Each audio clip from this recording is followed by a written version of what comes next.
Dear students, good afternoon to you all. Hope बेटा आप सभी बच्चे अपने घरों में स्वस्थ और सुरक्षित होंगे। आज बेटा मैं जो कंसेप्ट लेके आया हूँ, this one atomic spectrum of hydrogen, इधर we can say that this one emission spectrum of hydrogen which is discontinuous, इधर वी कैन से दैट इसको हम लाइन स्पेक्ट्रम भी बोलते हैं। एज इन अर्लियर वीडियो, जो पिछला वीडियो था उसमें मैंने आपको बताया था कि स्पेक्ट्रम क्या है, कैसे करके हम स्पेक्ट्रम को कैटेगराइज कर रहे थे, डिफाइन कर रहे थे। प्रिज्म क्या है उसको मैंने डिफाइन करवाया था। ठीक है बेटा, यहां मैंने आपको बोला था कि हमारे पास जो स्पेक्ट्रम होता है ये कॉन्टिन्यूअस भी होता है और डिसकॉन्टिन्यूअस भी होता है। अगर मान लो स्पेक्ट्रम की बात करें तो इसको हमने एमिशन स्पेक्ट्रम और एब्जॉर्प्शन स्पेक्ट्रम के अंदर हमने कैटेगराइज किया था। आज बेटा जो एटॉमिक स्पेक्ट्रम है उसका कंसेप्ट है, उसको हम डिफाइन करेंगे। तो सबसे पहले यह समझो कि एटॉमिक स्पेक्ट्रम में क्या होने जा रहा है, क्या होता होगा। एक्चुअल में आप सभी बच्चों को पता है कि हाइड्रोजन गैस की मैं बात कर रहा हूं। हाइड्रोजन एक मॉलिक्यूल की अगर मैं बात करूं तो H2 से उसे हम क्या करते हैं, डिनोट करते हैं, हाइड्रोजन का मॉलिक्यूल। और इस हाइड्रोजन के मॉलिक्यूल को हम क्या करते हैं, एनर्जी देते हैं। एक्चुअली अगर हम डिस्चार्ज ट्यूब को लें और उसमें हाइड्रोजन गैस को अगर लेते हैं तो हाइड्रोजन का मॉलिक्यूल एक नहीं होगा, बहुत सारे मॉलिक्यूल्स होंगे। और जब बहुत सारे मॉलिक्यूल्स, इनको जब आप एनर्जी देते हैं, इनको हीट दी जाती है, तो हीट देने के बाद या लो प्रेशर का यूज अगर आप कर रहे हैं और डिस्चार्ज ट्यूब का अगर आप यूज करते हैं, इन दैट कंडीशन कि जो हाइड्रोजन का मॉलिक्यूल था वो टूट जाता है, वो एटम में चेंज होता है। और एटम में चेंज होने के बाद मतलब अब एटम एक नहीं होगा, बहुत सारे एटम्स होंगे। और वो जो एटम्स होंगे इन सभी के पास इलेक्ट्रॉन होगा। वो क्या करते हैं, वो इलेक्ट्रॉन वो उस एनर्जी को एब्जॉर्ब करके वो हायर एनर्जी स्टेट में जाते हैं। लेकिन हायर एनर्जी स्टेट उनके लिए अनस्टेबल होती है, इसलिए वो इलेक्ट्रॉन वहां से डिफरेंट एनर्जी लेवल के अंदर क्या करते हैं, आप जंप करते हैं। और जब वो जंप करते हैं तो रेडिएशन को क्या करते हैं, एमिट करते हैं। और जब इस रेडिएशन को हम क्या करते हैं, किसी प्रिज्म से पास करवाते हैं, तो प्रिज्म से पास करवाने के बाद हमारे पास जो स्पेक्ट्रम मिलता है उस स्पेक्ट्रम को नाम दिया जाता है, this one is called discontinuous spectrum and this is also called emission spectrum. हो बेटा आपको समझ में आया होगा क्या बोला जा रहा है कि हमारे पास जो हाइड्रोजन गैस है उस हाइड्रोजन गैस को हमने डिस्चार्ज ट्यूब के अंदर लिया है। ठीक है, और वहां हमने क्या किया, इलेक्ट्रिक डिस्चार्ज किया। तो ध्यान देंगे क्या कंसेप्ट बनता है, मैं पहले यहां लिख देता हूं। मैं लिखूंगा कि when hydrogen gas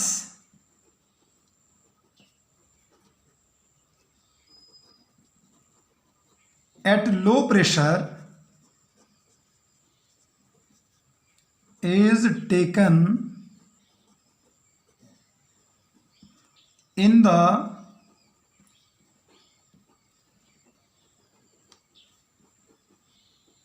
discharge tube and light emitted on passing electric discharge is passed through prism,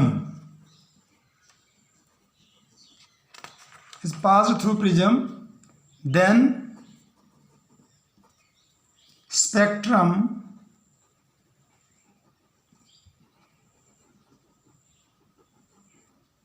obtained is called emission or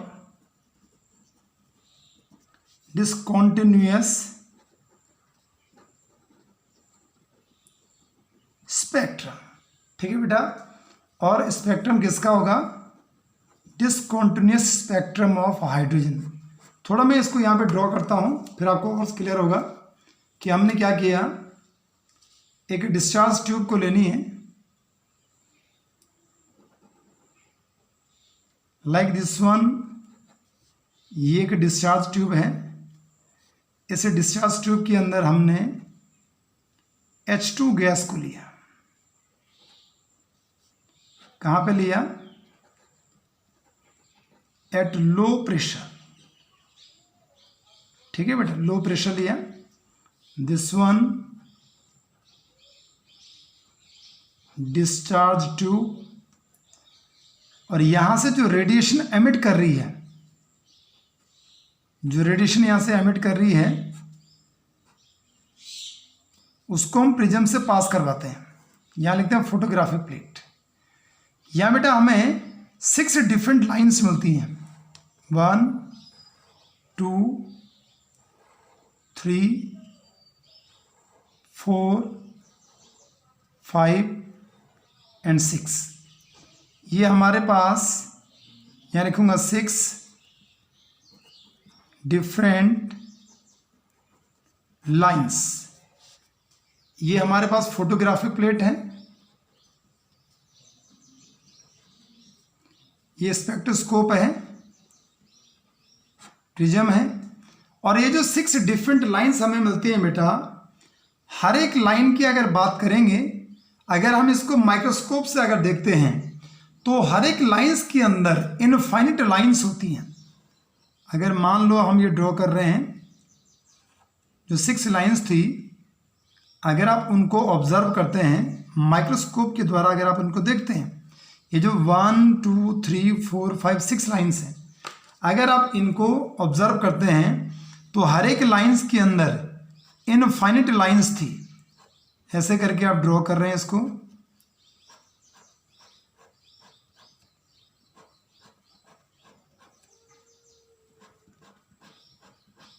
ये ऐसे बना दिया हमने, ये ऐसे करके हमने ड्रॉ कर दिया।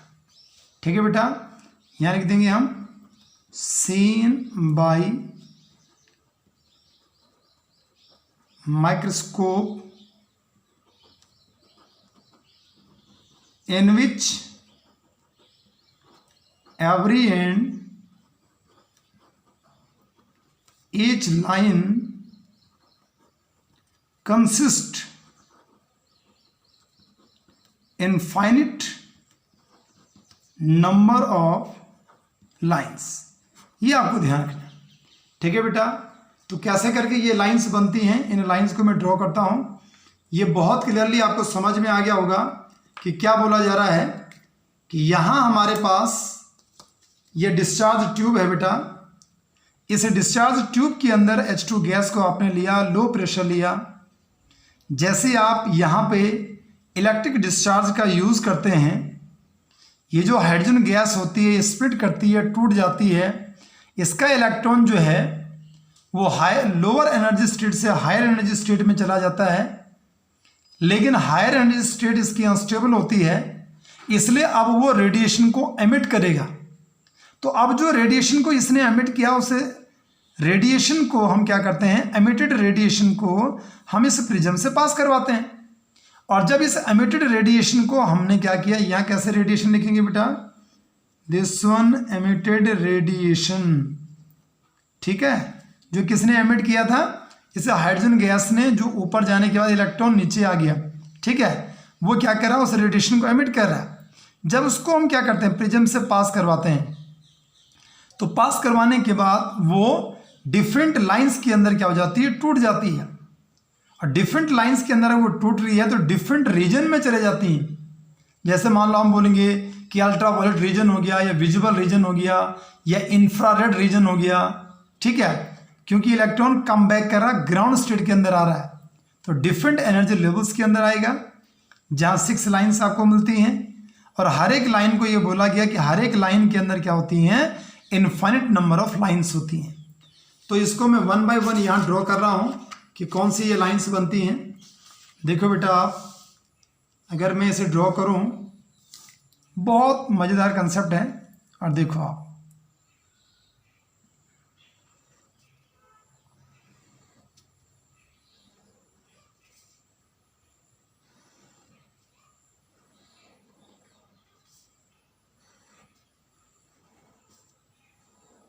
ऐसे ड्रॉ कर देंगे। ये अप टू इनफाइनिट है बेटा, अप टू इनफाइनिट आप इसे ड्रॉ कर सकते हैं, कितनी भी आप बना दो, ठीक है बेटा।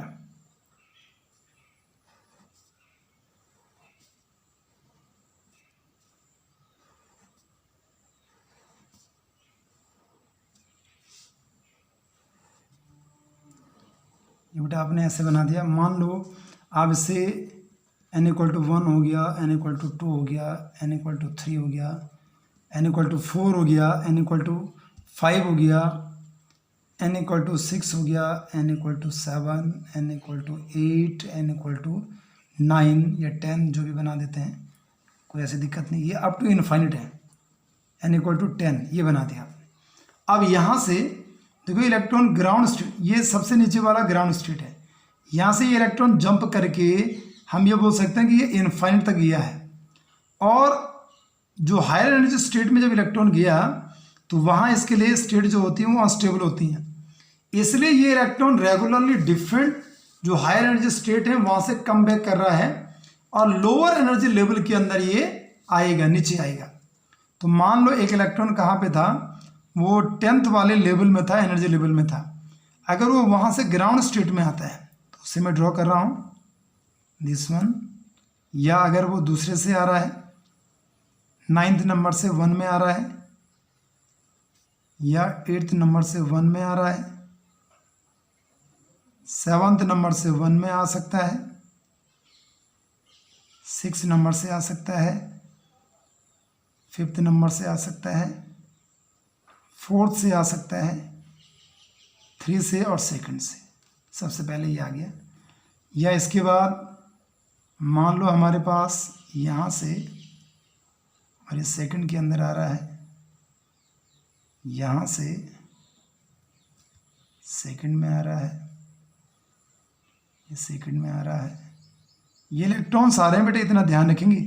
इलेक्ट्रॉन पहले ग्राउंड स्टेट से एक्साइटेड स्टेट में चलेगी, ये सारे एक्साइटेड हैं, ये ग्राउंड स्टेट है, मतलब N1 के लिए ग्राउंड स्टेट है, और ऊपर जितने भी बनेंगे वो एक्साइटेड स्टेट है। तो वहाँ से मान लो इस समय ग्राउंड स्टेट अगर मान लो इसका 2 है, लेवल कौन सा 2 है, तो जितने भी हायर स्टेट है उनसे 2 में आ रहा है। या मान लो अगर मैं 3rd वाली बात करूँ, ये 3rd नंबर में आ गया, ऐसे ड्रॉ करेंगे। ये सारे जितनी भी लाइंस बनी हैं ये डिफरेंट साइंटिस्ट ने बताई हैं, एक ही साइंटिस्ट ने नहीं बताया इसके बारे में, और on the basis of the name of the जिन्होंने डिस्कवरी की है उनके हिसाब से इनको नाम भी दिया गया। या यहाँ से हम ड्रॉ करते हैं, इधर बन गया, इधर ड्रॉ कर दिया, ऐसे बना देंगे, ये ऐसे बना बेटा, ये यहाँ पे आ गया, ठीक है। या यहाँ से इसमें आ गया, ये बन गया, ये, और यहाँ से ये लाइमन बामर पासन ब्रैकेट पी फंड, और एक और आएगा, यहाँ से इधर आ रहा है, यहाँ से इधर, यहाँ से इधर, और यहाँ से इधर, ठीक है बेटा। मैं इनके नाम लिखता हूँ क्या क्या बन रही है। देखो बेटा ऐसे करके हमने ड्रॉ कर दिया। सबसे पहले जो लिखा बेटा मैंने दिस वन, इसे नाम देते हैं, इसका नाम है लाइमन सीरीज, इसे बोलते हैं बेटा। Lyman the name of scientist. इसके बाद दूसरी जो ये बनी, इन्हें बोला बामर सीरीज। तीसरी जो बनी पास्टन सीरीज, PASCHEN। फिर बनेगा ब्रैकेट BRACKETT ब्रैकेट सीरीज। फिर ये बनेगी P फंड, और फिर बनेगी हमफ्री के नाम से जानी जाती है, PHREY हमफ्री। सबसे पहले जो बनी लाइमन, दूसरी बनी पास्चन बामर, तीसरी पास्चन, चौथी ब्रैकेट, पांचवें नंबर की पीफंड और छठवें नंबर की हम्फ्री। मैंने आपको बोला था कि डिस्चार्ज ट्यूब से जो एमिटेड रेज होती हैं जब उनको प्रिज्म से पास करवाया जाता है हाइड्रोजन के लिए, तो वो 6 लाइंस के अंदर क्या हो जाती हैं, स्प्लिट हो जाती हैं, और वही ये 6 लाइंस हैं। सबसे पहले बेटा बामा लिखा, फिर लाइमन लिखा, फिर बामा लिखा, फिर पास्चन, ब्रैकेट, पीफंड और हम्फ्री। अगर मैं इनको रीजन नाम दूं तो ये आती हैं अल्ट्रा वायलेट रीजन के अंदर, ये आती हैं इन द विजिबल रीजन, और बाकी के ये तीनों जो आती हैं बेटा, ठीक है, चारों पास्चन हो गया, ब्रैकेट, पीफंड और हम्फ्री, ये चारों जो आती हैं बेटा ये आती हैं इंफ्रारेड रीजन के अंदर। ध्यान से सुनेंगे क्या बोला जा रहा है, ठीक है।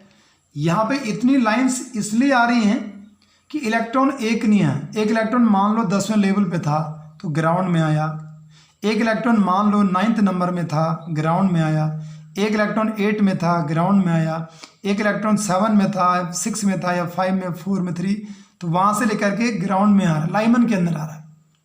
तो इतने इलेक्ट्रॉन्स, क्योंकि हाइड्रोजन के अंदर की अगर मैं बात करूँ तो एक ही एटम तो है नहीं, क्योंकि मॉलिक्यूल हाइड्रोजन गैस की बात करते हैं तो बहुत सारे क्या होंगे, एटम्स होंगे, और बहुत सारे एटम्स होंगे तो इलेक्ट्रॉन भी जितने एटम्स होंगे उतने इलेक्ट्रॉन्स होंगे। तो जो different electron higher energy state में चले गए थे, अब वो कम बैक करके ग्राउंड स्टेट में आ रहे हैं। अब कौन कौन से स्टेट में आते हैं वो इलेक्ट्रॉन, अगर वो सबसे पहले N1 में आते हैं तो लाइमन बोलते हैं, अगर वो N2 में आते हैं तो बामर बोलते हैं, N3 में आते हैं तो पास्चन, N4 में आते हैं तो ब्रैकेट, N5 में आते हैं तो पीफंड, और N6 में अगर आते हैं तो हम्फ्री के नाम से जाने जाते हैं।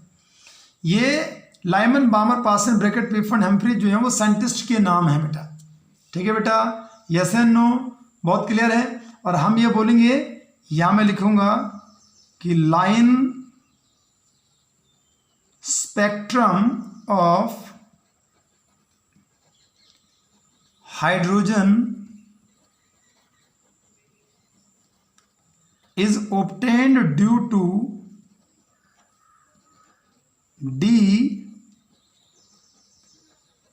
excitation of electron, मतलब एक्साइट नहीं हो रहा, डी एक्साइट हो रहा, नीचे आ रहा है, de-excitation of electron from one stationary orbit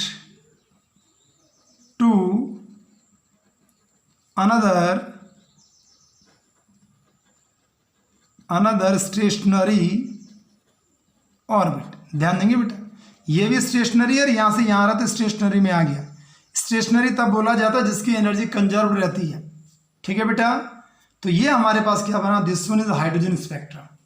और इसके अंदर बेटा मैं अगर आपको कंसेप्ट बताऊं तो यहां पे जैसे मान लो, यहां मैं ड्रॉ करूंगा कि एक इलेक्ट्रॉन हमारे पास लाइक दिस वन, और ऐसे करके हमने ड्रॉ कर दिया, एक इलेक्ट्रॉन N1 में है, एक इलेक्ट्रॉन N2 में है। ये इलेक्ट्रॉन N2 से किस में आ रहा है, N1 में आ रहा है। इसकी एनर्जी E1 E2 की है और इसकी एनर्जी क्या है, E1 की है। अगर आपको ध्यान होगा पीछे मैंने आपको कंसेप्ट दिया था कि एनर्जी ऑफ इलेक्ट्रॉन कैसे करके निकालते हैं, ठीक है। तो एनर्जी निकालने का फॉर्मूला आपको दिया था कि -13.6 इंटू Z² बाई क्या बनेगा, n का स्क्वायर बनेगा। तो n यहाँ पे 2 है तो n2 का स्क्वायर, या -13.6 इंटू Z² बाई क्या बनेगा, n1 का स्क्वायर बनेगा। अगर आपको ध्यान होगा मैंने आपको तब कंसेप्ट दिया था कि आप ऐसा करो, यहाँ से जो एनर्जी का डिफरेंस है वो निकाल दो। तो डेल्टा E अगर आप निकालते हैं तो क्या करेंगे, E2 माइनस क्या करेंगे, E1 करेंगे। हायर में से क्या करेंगे, लोअर वाले को सब्ट्रैक्ट करेंगे। ये लोअर ऑर्बिट है, ये हायर ऑर्बिट है, हायर में से लोअर को सब्ट्रैक्ट किया। मतलब अगर आप यहाँ पे डेल्टा E निकालो तो ये बनेगा हायर में क्या, -13.6 इंटू Z² बाई क्या, N2 का स्क्वायर, माइनस करके 13.6 into Z square by n1 का स्क्वायर कर दिया।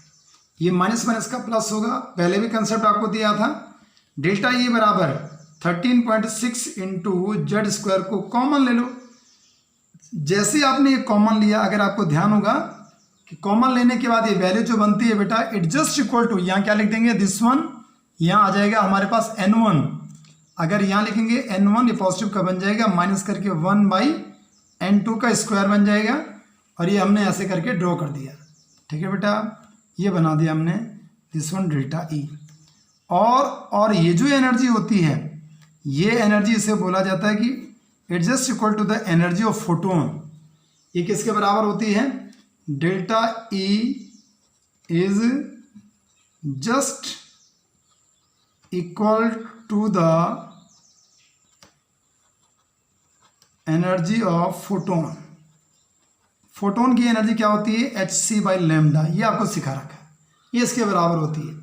मतलब अब ध्यान देंगे, हमारे पास अगर इस फॉर्मूले को आप रिलेट करेंगे तो हमारे पास एक बना डेल्टा ई इक्वल टू बनेगा hc/λ, और एक फॉर्मूला क्या बन गया अभी निकाला, delta E equal to 13.6 into Z square 1/n1 का स्क्वायर माइनस 1/n2 का स्क्वायर।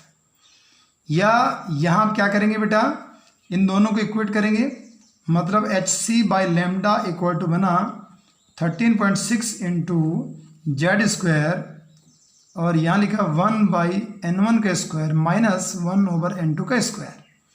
या 1/λ बराबर बनेगा 13.6 बाई क्या बनेगा, दिस वन hc इंटू यहाँ आएगा जेड स्क्वायर हो गया, 1/n1 का स्क्वायर हो गया, माइनस करके n2 का स्क्वायर। बहुत क्लियर है बेटा। यहाँ जो 13.6/hc है, इसे हम क्या करते हैं, इसे हम एक कांस्टेंट लिखते हैं बेटा, this one is Rydberg constant. और आपको ध्यान होगा जब इलेक्ट्रोमैग्नेटिक रेडिएशन और स्पेक्ट्रम करवाया था, 1/λ इक्वल टू न्यू बार होता वेव नंबर, तो ये बराबर बना।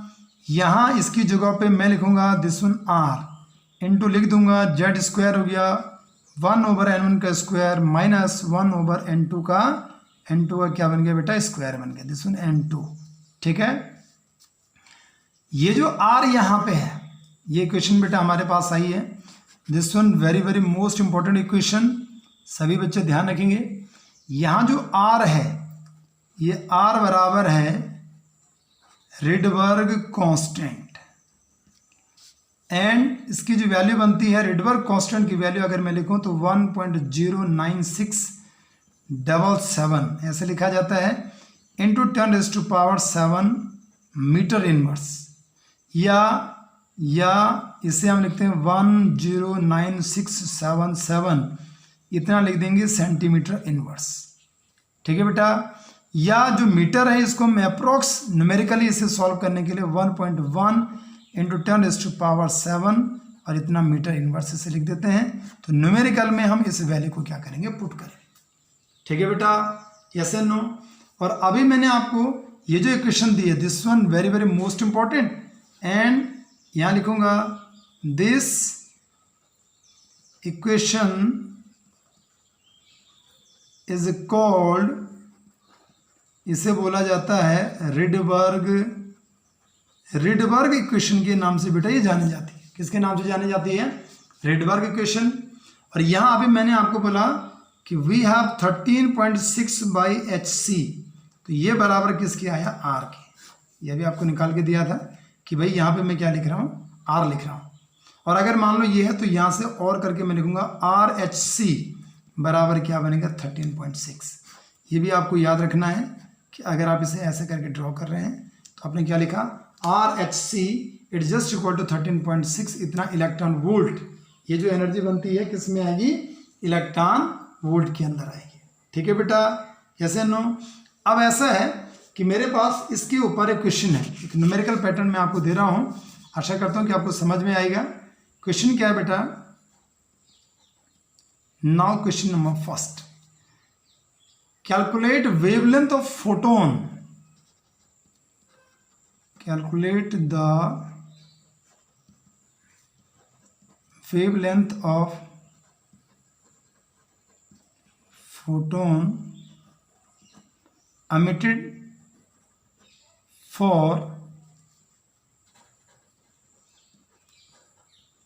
for second line of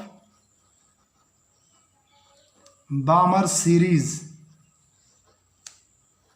of hydrogen atom। देखो ये बहुत इंपॉर्टेंट कंसेप्ट आपको मैं आज बताने वाला हूं। यहां मैंने जो चीज लिखी है इसमें मैंने लिखा है कि सेकंड लाइन ऑफ बामर सीरीज। यहां बेटे क्या चीज है, आपको N1 और N2 डायरेक्टली आपको ऐसा गिवन कभी नहीं होगा। यहां ये बोला जाएगा कि भाई अगर N1 है, देखो आप यहां से कंसेप्ट समझो, ये अगर लाइमन सीरीज है तो ये N1 है, इसने कभी चेंज नहीं होना। अगर ये N2 है तो ये बामर सीरीज है, N3 है तो ये पास्टन है, N4 है तो ब्रैकेट है, N5 है तो पी फंड है, और N6 अगर है तो हमफ्री है। इन्होंने फिक्स रहना, इन्होंने कहीं चेंज नहीं होना। अगर मैं यहां पे ये बोल दूं कि सेकंड लाइन ऑफ लाइमन, क्या बोल रहा हूं बेटा, अगर मैं बोलूं यहां पे ध्यान से सुनो, second line of Lyman series, तो ध्यान देंगे N1 को आप कितना लेंगे, N1 को लेंगे 1, क्योंकि लाइमन सीरीज किस में आती है, N1 में आती है। और अगर मान लो N2 की अगर बात करें तो second line of Lyman series N2 जो बनेगा बेटा, जितना हमारे पास N1 होता है उसमें जितना ये बोल रहा, जितना लाइन बोल रहा है उतना ऐड कर दो। तो कितना है, लाइमन सीरीज 1 था और उसमें कितना ऐड करना है, सेकंड लाइन, सेकंड मतलब 2 को ऐड कर दो, तो बराबर N2 कितना आ जाएगा, 3। ये भूलेंगे नहीं आप लोग, ये बहुत इंपॉर्टेंट कंसेप्ट है आपको याद रखने के लिए कि सेकंड लाइन ऑफ क्या बोल दिया, Balmer series, third line of Balmer Lyman series बोल दे, fourth line of Lyman series बोल दे, तो लाइमन N1 जब बनेगा लाइमन के लिए 1 बनेगा। N2 कितना बनेगा, N1 में जितना लाइन बोला उतना ऐड कर दो, आपका उतना N2 बन जाएगा। जैसे कि इस न्यूमेरिकल के अंदर, अगर आप इस न्यूमेरिकल के अंदर देखो, आप इसका आंसर देखो, अगर हाइड्रोजन एटम अगर बोला जा रहा बेटा, तो हाइड्रोजन एटम अगर बोला जा रहा तो इसका मतलब इसके लिए जो Z बनेगा वो Z बराबर क्या बनेगा, 1, क्योंकि ये जो इक्वेशन बेटा मैंने यहाँ पे लिखी है इसका यूज़ करना हमने, तो हमने अगर इसका यूज़ करना तो R आपको पता है 1.1 × 10⁻⁷ मीटर इनवर्स। इसके बाद यहाँ जो Z है वो Z हमें पता चल गया। अब आपको चाहिए क्या, N1 चाहिए और N2 चाहिए, आपको निकालनी थी वेवलेंथ। तो ये वेवलेंथ हमारे पास आ गया 1/λ, 1/λ निकाल देंगे, उसको बाद में लैम्डा फाइंड आउट कर लेंगे। तो भाई कैसे करके आप इसे कैलकुलेट कर रहे हैं, देखो आप कि अगर हमारे पास Z कितना है, 1 है, तो N1 कितना होगा, बामर सीरीज, और बामर सीरीज कौन से वाली आती है, लाइमन के बाद वाली आती है, इसलिए बामर सीरीज अगर बोला गया तो N1 इसका कितना होगा, 2 होगा, और N2 कितना होगा, N2 जो होगा बामर सीरीज की कितनी बोली गई है, सेकंड लाइन ऑफ बामर सीरीज, तो बामर सीरीज 2 है, इसकी सेकंड लाइन 2 ऐड कर दो, बराबर कितना हो गया, 4 हो गया। अब 4 आ जाएगा बेटा हमारे पास, N2 आ जाएगा। देखो बहुत क्लियर, आपको समझ में आ गया होगा। अब आपके पास N1 भी आ गया, N2 भी आ गया। अब जब N1 N2 आ जाए तो फॉर्मूला अप्लाई करो भैया। फॉर्मूला अप्लाई क्या करेंगे, 1/λ बराबर क्या करेंगे, दिस वन R, और R कितना है 1.1 × 10⁻⁷ कितना हो गया, 7 हो गया, और इनटू क्या किया आपने Z कितना हो गया, 1 का स्क्वायर हो गया, 1/N1, N1 कितना है 2 का स्क्वायर हो गया, और माइनस करके 1/4 का स्क्वायर कर देंगे आप इसे। ठीक है बेटा, फिर हमने क्या किया, इसके बाद इसे सॉल्व करो, दिस वन 1/λ बराबर 1.1 × 10⁻⁷, और इनटू करके यहाँ से 1 कितना हो गया 4 हो गया, यहाँ से 1 कितना हो गया 16 हो गया, इसका एलसीएम आपने लिया, ये कितना हो गया आपका 16 हो गया, यहाँ 4 आ जाएगा, माइनस का ये 1 होगा, जो बराबर कितना हो गया 3/16 हो गया, साथ में कितने आपके पास दिस वन ये 1.1 × 10⁻⁷ हो गया। यहाँ से अगर आप इसे सॉल्व करते हैं बेटा तो क्या होगा, देखो आप यहाँ से हमारे पास जो इक्वेशन बनी 1/λ बराबर 1.1 × 10⁻⁷ हो गया, इंटू 3 कितना हो गया 16, बहुत क्लियर है बेटा। अब आपने क्या किया, यहाँ से लैम्डा निकाला। अगर आप यहाँ से लैम्डा निकालते हैं तो ये ऊपर चला जाएगा, मतलब 16, और ये नीचे आएगा तो ये बनेगा 1.1, और इसको मल्टीप्लाई यहीं कर दो आप 3.3 इंटू 10⁻, यहाँ नीचे ले आए थे तो ये कितना हो गया आपका 7 हो गया। ठीक है, ये इन्वर्स हो गया था। अभी इसे ऊपर ले जाएंगे तो अगर आप इसे सॉल्व करते हैं बेटा, तो सॉल्व करने के बाद जो वैल्यू यहाँ पे आती है इट जस्ट इक्वल टू ये बनेगा। अगर आप इसे सॉल्व करते हैं तो ये आएगा 4.8484 इतना आता है, इंटू 10⁻⁻7 इतना मीटर में ये चेंज हो जाएगा। या इसे हम थोड़ा और ज़्यादा सॉल्व करेंगे तो यहाँ लिखूँगा 4848 हो गया, पॉइंट का 4 हो गया, इंटू 10⁻⁻10 लिख दिया बेटा आपने, इतना मीटर बन गया। जो कि हमें पता है कि 1 एंगस्ट्रॉम इक्वल टू 10⁻⁻10 मीटर होता है, इसलिए हमारे पास ये आया 4848.4 इतना क्या आ गया बेटा, एंगस्ट्रॉम आ गया। अगर ये हमारे पास मान लो ऑब्जेक्टिव टाइप का क्वेश्चन बनता है और अगर इसका आंसर 5000 अगर इसने कहीं पे दे रखा था तो हम इसे अप्रोक्स 5000 एंगस्ट्रॉम में भी इसे काउंट कर सकते हैं। ठीक है बेटा, यस एंड नो। ये तो आया हमारे पास कैसे करके आपने रिडबर्ग इक्वेशन को बेस मान करके यहाँ से वेवलेंथ को फाइंड आउट किया। इसी न्यूमेरिकल को सॉल्व करने के लिए जो बोहर एटॉमिक मॉडल है, अगर हम बोहर एटॉमिक मॉडल की अगर बात करें तो बोहर एटॉमिक मॉडल में अगर आपको याद होगा हमने एक फॉर्मूला पढ़ा था कि E इक्वल टू बाई 12400, ये वाला फॉर्मूला था, बाई लैम्डा, ये वाला फॉर्मूला लैम्डा वाला क्या था जिसमें एंगस्ट्रॉम के अंदर, ये भी मैंने आपको एक फॉर्मूला दिया था। बहुत क्लियर है बेटा। तो भाई अगर डेल्टा E2 निकालना है तो क्या करेंगे बेटा, डेल्टा E निकालना तो क्या करेंगे, E2 माइनस क्या करेंगे, E1 करेंगे, बराबर क्या करेंगे 12400 हो गया, बाई लैम्डा कर देंगे। ठीक है, अब यहाँ पे हमारे पास अगर मान लो हम क्या करते हैं, एनर्जी की अगर बात करते हैं, इस एनर्जी का डिफरेंस अगर देखते हैं तो क्या करेंगे, ई कौन सा दिया, सॉरी E2 नहीं लिखेंगे, E4 है हमारे पास, है ना। n बराबर कितना आ गया, एक n1 इक्वल टू 2 हुआ और n2 बराबर कितना हो गया 4, तो E4 माइनस क्या करेंगे, E2 करेंगे। बहुत क्लियर है बेटा। अब आपको याद होगा कि हमारे पास जो E4 है और जो E2 है इनकी एनर्जीज आपको पता है, ये मैंने आपको लिखवाया था पहले ही बोहर एटॉमिक मॉडल के अंदर कि यहाँ पे एनर्जी लेवल डायग्राम के अंदर E4 की जो एनर्जी बनती है -0.85 बनती है, इसमें से माइनस करेंगे -3.4 इतनी इलेक्ट्रॉन वोल्ट थी, जो बराबर बना 12000 और ये 400 हो गया, बाई लैम्डा आपने इसे लिया एंगस्ट्रॉम के अंदर। ये आया हमारे पास 2 पॉइंट, ये पॉजिटिव हो जाएगा 2.55 बेटा, ये बनेगा बराबर 12400 बन गया, बाई लैम्डा बना। नाउ अगर आप यहाँ से लैम्डा निकालना चाहते हैं 12400 डिवाइडेड बाई 2.55, ये बराबर ये वैल्यू जो आती है अगर आप इसे सॉल्व करते हैं बेटा तो ये आता है 4862.74। ठीक है, ये लगभग दोनों वैल्यूज जो हैं बहुत ज़्यादा इनके अंदर डिफरेंस नहीं है, लगभग क्या आ रही है, सेम ही आ रही है, इतने एंगस्ट्रॉम। और अगर मान लो आप इसे अप्रोक्स लेना चाहते हैं तो इसे भी आप कितना लिख सकते हैं, 5000 एंगस्ट्रॉम। तो अगर आपका ऐसा न्यूमेरिकल बनता है कि जिसमें आपको ये सॉल्व करना है कि आंसर कितना आ रहा था 5000, तो 4862.74 एंगस्ट्रॉम या 4848.4 एंगस्ट्रॉम जो बनता है अप्रोक्स 5000 के बनता है, तो जाकर के हमने क्या कर दिया, इस न्यूमेरिकल को सॉल्व कर दिया। आशा करता हूँ बेटा आज आपको जो चीज़ मैंने करवाई है वो बहुत क्लियरली आपको समझ में आई होंगी। जितना पैटर्न आपको करवाया गया 1 से लेकर के 10 तक, ये मैं बोलूँगा जो भी हमारे पॉइंट बन रहे थे, जितनी भी सारी चीज़ें यहाँ पे बनी वो सारे के सारे मैंने आपको डिटेल में बताने की कोशिश की है। आशा करता हूँ कि आप सभी बच्चे जरूर 100% फीडबैक देंगे, अपना काम करते रहेंगे और इस लॉकडाउन में आप लोग दिन रात मेहनत करते रहेंगे। थैंक्स बेटा एंड गॉड ब्लेस यू।